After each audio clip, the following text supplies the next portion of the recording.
Hello, and welcome back to Let's Talk Change.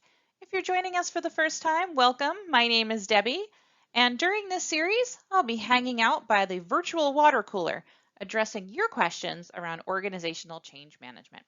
This question is very timely, given the current circumstances of organizations and people needing to work from home.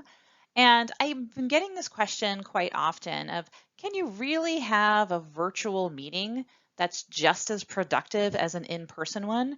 Obviously with all the travel restrictions, organizations are needing to shift the way they do business. And it's not just a matter of working from home, but it's a matter of connecting and also collaborating from home. And that could mean training sessions, team offsites, strategy planning meetings, new employee orientation, lots of different ways that you may typically have connected in person. Organizations are now trying to figure out, how do we do this remotely, and can it even be done successfully? So that's what we're going to deep dive on today. So I want to kick off this discussion with a little bit of background on myself. I started my career about 20 years ago in the online meeting space when online meetings were a novelty. They were brand new. No one quite knew what to do with them. And I've been helping organizations for the past almost 20 years, helping them have successful meetings and events over the internet. I've also been a remote worker for the last 20 years. So I'm here to tell you that yes, it's possible. Yes, there are some considerations. And when you're making that shift, there are some things you want to think through, but you can absolutely have a successful online experience for whatever your meeting or event situation is. So the first thing I want you to think about is that the meeting is more than just a point in time. When I work with customers, they're so focused on the meeting itself, of what transpires during that 8 to 5 time slot, what's on the agenda. But really, when you think about it, a meeting starts way before the meeting itself. There's a lot of planning and preparation. You send out the agenda. You ask people to do hopefully some pre-meeting activities to read up or get their mindset in the right space, or send in topics for discussion. And then obviously there's the meeting itself. There's the in-meeting experience, as I like to call it. And then there's some post-meeting work that has to get done, right? It's the whole purpose of your in-meeting experience is to have some action items that you can take away and work on offline. So a meeting is really about the pre, the during, and the post-meeting experience. And very often when you're in person, I feel like organizations a lot of the time are so focused on what happens during the meeting, they really don't pay attention to what happens before or after. I recently read a study where it was about 70 or more % of people feel like their meetings are inefficient or ineffective simply because they feel like there's no follow through. They said we spend all of our time discussing and brainstorming and then nothing happens. So the great thing, an advantage about having an online meeting, is that you really have the time and the structure to focus on what happens before, during, and after your meeting, because you're not just focused on all of the logistics that need to take place during the meeting itself. The next thing, online meetings have much greater scheduling flexibility. If you're doing an in-person meeting, let's talk about a team offsite, right? Let's say your whole team flies in from around the world and you're there for 3 straight days. What typically happens? If you're anything like my teams were in the past, you start at about 7 in the morning and information is jam-packed, and then you don't finish until 6 or 7 at night, right? It's just so much information. It's information overload. And you cram all of this information because it's when everyone's together. So you want to really get as much out of it as you can. When you're looking at an online meeting, however, you have a lot more flexibility. You can break out a 3-day team offsite into an entire week, right? If it's a full day team meeting or new employee orientation, you don't have to overwhelm everyone with all of the information at once. You can spread it out over a few hours or over a few days or a few weeks, even if you had to. So online meetings really do give you some additional flexibility that you don't typically get if you're just looking at an in-person meeting. But there's always a but, right? it's really about looking for the right technology because there's a lot of online meeting platforms out there. And what I encourage you to do, there's no one right solution, right? I can't say do this or do that. There's a lot of technologies on the market. What I encourage you to do is really think about your pre, during, and post meeting experience and what you want it to look like. What kind of demonstrations do you need to do? Is it just going to be a video? Or are you going to have PowerPoint slides or Word documents or demonstrations of new technology you're launching, right? Really outline what that optimal experience looks like, what applications or technologies you need to use, and then go and research the technology that's right for you. I do encourage you, though, to find a technology that allows you to manage that pre, during, and post meeting experience all together. Now, some of the considerations here, right? Those are some of the pros. Here are some of the considerations. Attention spans are much shorter when you're remote. It is so much easier to toggle over and check email or go to social media, and send some chats to your friends. So you really want to break up content. I encourage you to take breaks. Do not have an 8-hour meeting. I actually had a customer recently. They just wanted to sit. They said, well, we typically meet for 8 hours, so we're going to cram 8 hours of content into one day. And this is one of those areas where scheduling across several days, you're going to have a much better impact. So remember that attention spans are shorter. Take more breaks. Insert interactivity.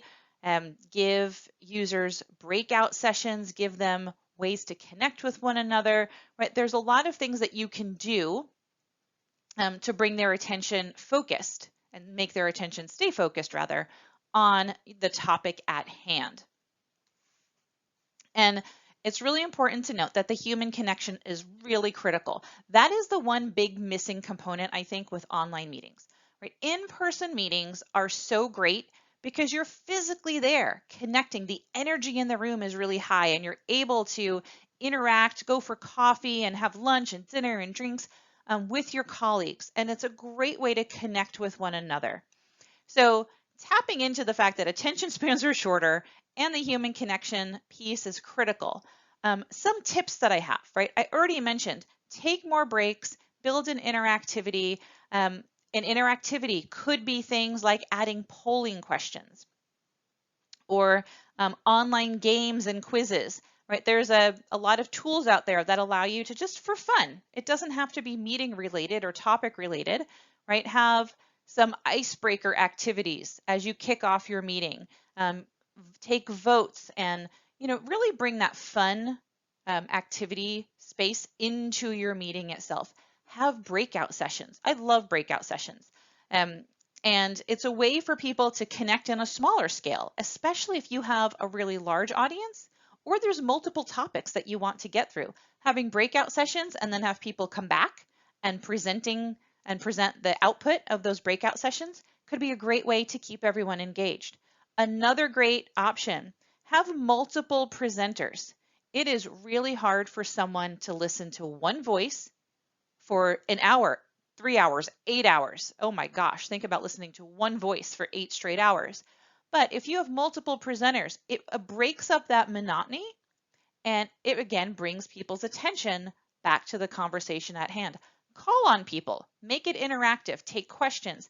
So the flow and the format does have to shift a little bit if you're used to having an in-person meeting where there's one person on stage just spewing information for 8 hours out at the attendees. So that is one area where I encourage you to think a little bit differently, get creative of how you can keep things interactive with one another.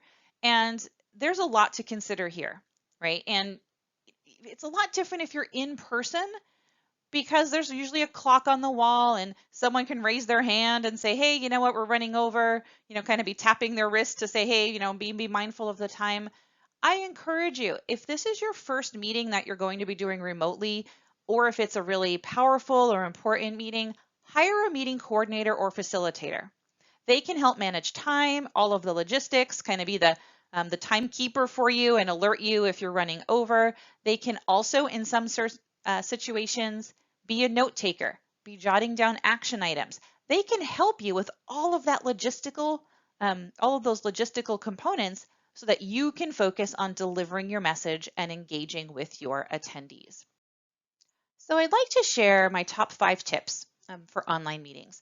The very first one is choosing one platform that's going to meet most, if not all, of your meeting lifecycle needs. Remember, the meeting lifecycle is not just about the point in time, but is there a platform that will help you connect with your attendees before the meeting, as well as during the meeting, and then stay connected after the meeting? Ideally, the simpler and more streamlined you can make the experience for your users, the more successful your online meeting will be.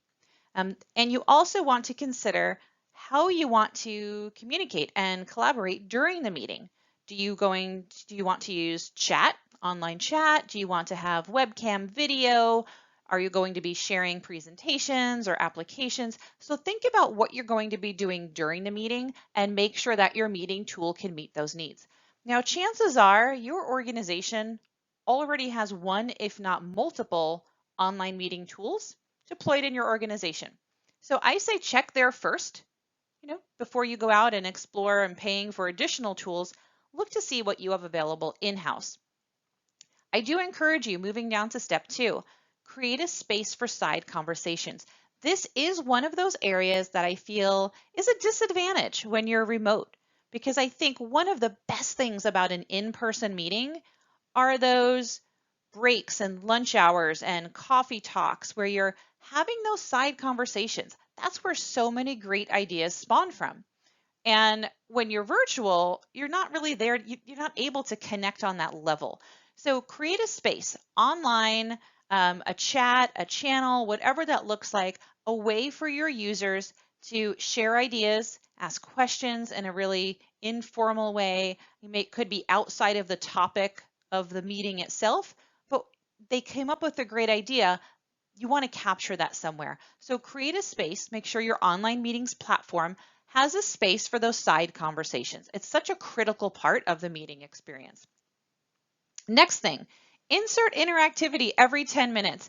Don't worry, I don't mean that you have to stop what you're doing and ask a poll or share a survey or take a break.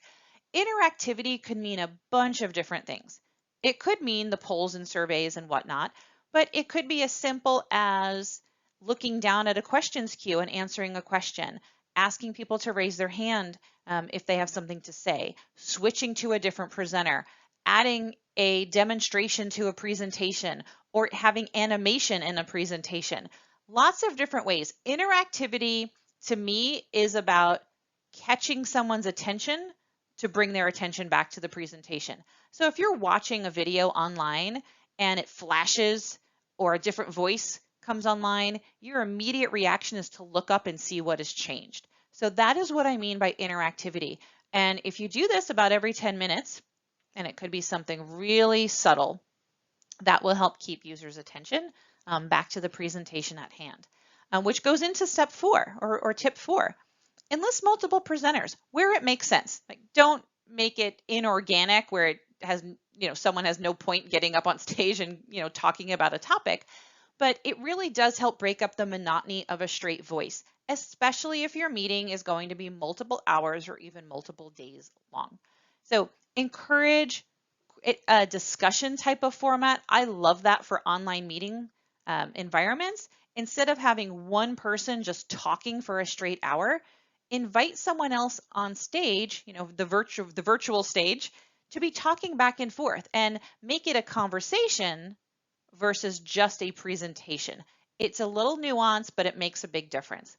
And then lastly, this is the other big challenge I see with the online meeting space is accommodating different time zones, right? A great advantage when you have an in-person meeting is that all of your colleagues or customers, they're all flying in, and for that brief point in time, whether it's 1 day, 3 days a week, they're all on the same time zone.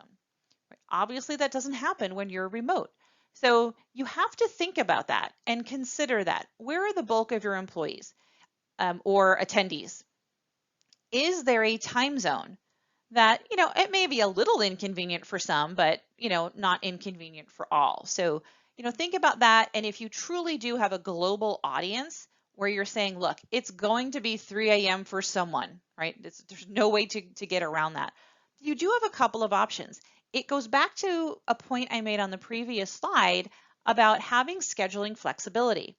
You could very easily offer the same session multiple times and say, look, we're going to deliver this presentation for the Americas, and then we're going to do it again for MEA or APAC, right? And you can break it up in different ways. You could record the session. I recommend recording it regardless, but you should absolutely record it.